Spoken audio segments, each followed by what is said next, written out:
Good morning, students. How are you all? I think all are fine and safe at your home, right? Be safe and stay your home, right? Today we are studying our Hindi lesson, standard of 8, right? And subject is Hindi and poem is good, right? कविता का नाम है उठो धरा के अमर सपूत, ठीक है। जिनके कवि हैं द्वारिका प्रसाद महेश्वरी और जिनका जन्म हुआ था 1 दिसंबर 1916 को और जिनकी निधन यानी मृत्यु हुई थी 29 अगस्त 1998, ठीक है। ये कविता के जो कवि हैं द्वारिका प्रसाद महेश्वरी, ठीक है ना, उनका जन्म रोहता गांव के नाम में आगरा में उत्तर प्रदेश में हुआ था। जिनके 6 काव्य संग्रह और खंड काव्य प्रसिद्ध है, ठीक है। जिसमें ये एक जो 6 उनके काव्य संग्रह प्रसिद्ध है उसमें एक ये भी है उठो धरा के अमर सपूतो, ठीक है ना। तो प्रस्तुत कविता में कवि ने प्रकृति की तत्वों को प्रेरणा लेकर अपने ज्ञान का उपयोग किया है और उपयोग करके देश के सपूतों को नव निर्माण करने का संदेश दिया है, ठीक है। पढ़ते हैं हम जरा। उठो यानी कि उठो, उठना। धरा यानी कि धरती माता। अमर यानी जो कभी ना मरने वाले यानी ऐसे नहीं होते कि जो अमर यानी कि हमारे देश में जिन्होंने अपने देश के लिए बलिदान दिया है वो अमर होते हैं। और सपूतो यानी बहुत अच्छे पुत्र, वीर पुत्रों जिन्होंने अपने देश के लिए कुछ अच्छा काम किया, ठीक है। तो पहले क्या था, हम सबको पता है कि पहले में हम क्या थे, अंग्रेजों के पहले यहाँ पे क्या था, अंग्रेजों का शासन चला, ठीक है ना। तो उन्होंने क्या किया था, उन्होंने हमारे देश में बहुत लंबे समय तक राज किया था। उन्होंने हम पे बहुत अत्याचार भी किए हैं और हम उनकी गुलामी में जी रहे थे, ठीक है। तो आजादी के लिए हमारे देश के वीर पुरुषों ने बहुत ही संघर्ष किया है और हमें आजादी दिलाई है, ठीक है। हमारे देश के जो क्रांतिकारी है, पता है ना सबको कौन कौन है, बहुत है। जैसे कि लाल बहादुर शास्त्री, भगत सिंह, राजगुरु, सुखदेव, लोकमान्य तिलक, ठीक है ना। ये सारे सबने हमारे देश को आजाद करने के लिए बहुत ही संघर्ष किया हुआ है। तो यह कविता का भावार्थ यही है कि जब हमें आजादी मिली, कब मिली थी आजादी, 15 अगस्त 1947 को जब हमारा देश आजाद हुआ था, उसके बाद का यानी नए भारत की बात यहाँ पे करते हैं। और जिसके बाद हमें स्वतंत्रता मिली थी उसके बाद के भारत की यहाँ पे चर्चा की गई, ठीक है। कवि कहते हैं कि अभी तो हमारा देश आजाद हुआ, ठीक है, बट अभी भी हमारे सामने बहुत सी कठिनाइयां आएंगी, बहुत सी मुश्किलें आएंगी जिनका हमें सामना करना है और वो सामना करने के लिए हमें हमारे देश को उन्नति और विकास की ओर ले जाना होगा, ठीक है। कवि कहते हैं कि अभी आप खुश होके मत बैठो क्योंकि हमारा देश आजाद हुआ है। अभी तो हमें हमारे देश के लिए बहुत कुछ करना है, ठीक है।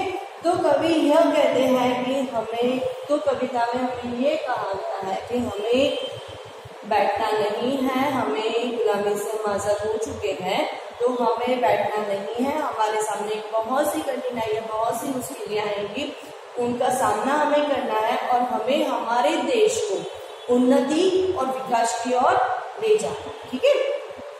तो अभी हम पोएम स्टार्ट करते हैं। उठो धरा के अमर सपूतो। उठो धरा के अमर सपूतो, पुनः नया निर्माण करो। यानी कविता में कवि कहते हैं कि हे धरती माता, हे भारत माता के अमर पुत्रों, ठीक है, गुलामी की रात बीत चुकी है और आजादी का संदेश भी हुआ है। अब तुम आलस की नींद यानी अब तुम आलस वगैरह छोड़ के जागो और देश की उन्नति और विकास की ओर ले जाओ। जो विकास की ओर ले जाने के लिए आप अपना पुनः निर्माण करो। यानी कवि कहते हैं ये देश के उग्र पुरुषों जागो और अपने देश के नए विकास के लिए लग जाओ। ठीक है, जन जन के जीवन में फिर से नई स्फूर्ति नव प्राण भरो। यानी कवि कहते हैं कि जग जगे, यानी जो लोग हैं, जो इंसान है, उनके जीवन में फिर से आपको नया उत्साह भरना है, नई स्फूर्ति यानी उत्साह भरना है, उनके नए प्राणों का आपको संचार भी करना है। ठीक है, नया प्रांत है नहीं जिबात है, नहीं किरण है ज्योति में। यानी कि हमारा जो देश आजाद हो चुका है उसकी बाकी ये नई सुबह है और नई बातें भी हो रही है, नए विचारों की किरणें फैल रही है। यानी आजाद होने के बाद हर एक अपने अपने नए नए विचारों लेके खड़े हैं और सब अपने जीवन में नए प्रकाश का अनुभव कर रहे हैं, क्योंकि हम आजादी, अंग्रेजों की गुलामी से हम आजाद हो चुके हैं। यानी सब अपने नए नए प्रकाश का, जीवन में नए प्रकाश का अनुभव कर रहे हैं। नई उमंगे, नई तरंगे, नई आस है सांस नहीं। यानी कवि कहते हैं आज हमें जो आजादी मिली है उनकी उमंग यानी कि खुशी, उनकी खुशी बहुत है और सबके मन में हौसले भी नई लहरें, तरंगे यानी लहरें हैं। नई आस यानी सबके मन में अब नई आशाएं जग गई हैं और सांस ली। आज देशवासी आजादी की नई सांस ले रहे हैं, क्योंकि हम सब अंग्रेजों की गुलामी से आजाद हो चुके हैं। युग युग के मुरझे सुमनों में नई नई मुस्कान। युग युग यानी युग युग में मुरझे सुमन, मुरझे यानी मुरझाए हुए फूल, सुमन यानी फूल। हे देश के सपूतों, तुम्हें युग युग के मुरझाए जो फूल है उनमें नई मुस्कान देनी है और उनको फिर से खिलाना है। उठो धरा के अमर सपूतों, पुनः नया निर्माण करो। यानी कवि कहते हैं हे धरती माता के वीर पुत्रों, उठो और अपने देश के विकास में लग जाओ। डाल डाल पर बैठ भी नए स्वरों में गाते हैं। यानी हम आजादी की खुशी में इस सुबह में प्रकृति भी आनंदित है। यानी क्या है, इंसान तो खुशी है आजादी के साथ, बट इंसान के साथ साथ हर एक प्रकृति भी बहुत ही खुशी है। पेड़ों की डाल पर बैठे पक्षियां, विहग यानी कि पक्षियां, यानी पेड़ों की डाल पर बैठे पक्षियां कुछ अच्छे स्वरों में, कुछ अच्छी आवाज में नवीनता गा रहे हैं। गुन गुन गुन करते भौरे मस्त उधर मंडराते हैं। यानी कि बागों में भौरे गुनगुन करते हुए मस्ती से मंडराते रहते हैं, क्योंकि वो भी खुश है। ठीक है, नवयुग की नूतन वीणा में नया राग नव गान दो। यानी कवि कहते हैं हे देश के सपूतों, स्वतंत्रता के बाद देश में नया युग आया है। इस नए युग की वीणा में तुम्हें नए राग और नए गाने गढ़ने हैं। उठो धरा के अमर सपूतों, पुनः नया निर्माण करो। यानी कवि कहते हैं हे देश के, हे भारतवासियों, उठो और अपने देश को उन्नति की और विकास की ओर ले जाओ। कली कली खिल रही इधर, वह फूल फूल मुस्काया है। यानी कह रहे हैं कवि खुशी के मारे हर एक देश की जो बगीचा है वह बहुत ही, वो उसकी जो कलियां हैं वो खिल रही हैं और प्रत्येक फूल की आजादी का भी उत्सव मना रहा है। ठीक है, क्या है, कली कली खिल रही इधर, वह फूल फूल मुस्काया है। यानी जैसे कि हमारा देश एक उद्यान में एक बगीचा है, वह बहुत ही खुश है और चारों ओर उसकी मुस्कुराहट फैल रही है। धरती माँ की आज हो रही नई सुनहरी काया है। धरती माँ की आज हो रही यानी कि सारे देश में स्वतंत्रता के सूर्य का प्रकाश भी फैल हुआ है।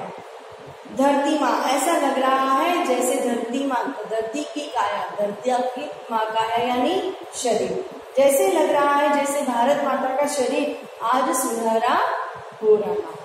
ठीक है स्टूडेंट्स, नूतनमय मंगलमय ध्वनियों से गुंजित जग उद्यान करो। यानी कवि ने कहा है हे देश के सपूतों, तुम्हें अपनी मंगलमय, तुम्हें तुम्हारी अच्छी वाणी से इस संसारोपी उद्यान, इस संसारोपी बगीचे को कुंजित करना है। ठीक है, उठो धरा के अमर सपूतो, पुनः नया निर्माण करो। हे वीर सपूतो, उठो और अपने देश को उन्नति और विकास के लिए आगे बढ़ाओ। सरस्वती का पावन मंदिर, शुभ संपत्ति तुम्हारी है। यानी सरस्वती, विद्या की देवी सरस्वती, ज्ञान की देवी सरस्वती है। जो विद्या, जो मंदिर है, यानी सरस्वती का जो मंदिर है, वो विद्या जो मंदिर है, उसकी जो संपत्ति है वो सिर्फ तुम्हारी है।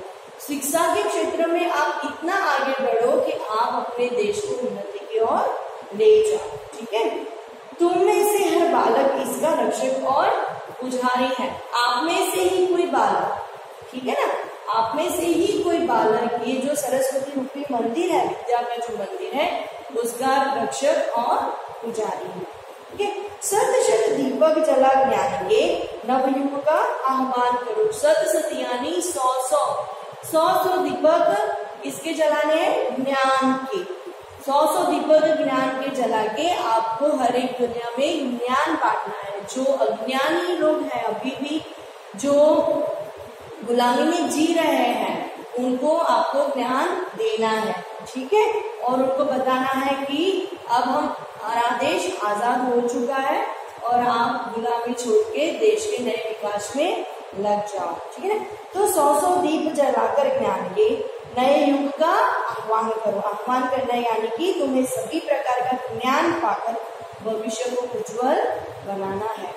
उठो धरा के अमर सपूतो, पुनः नया निर्माण करो। यानी कभी कहते हैं कि हे देश के अमरवासियों, हे देश के वीर सपूतो, पुरुषों, उठो और अपने देश के नए नवनिर्माण में लग जाओ।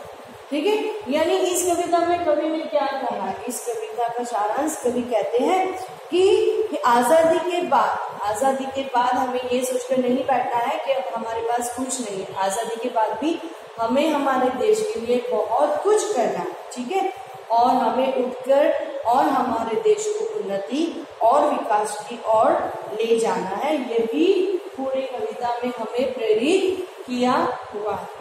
ठीक है, आई थिंक सबको समझ में आ गया होगा। ठीक है ना, thank you so much students, bye, good day.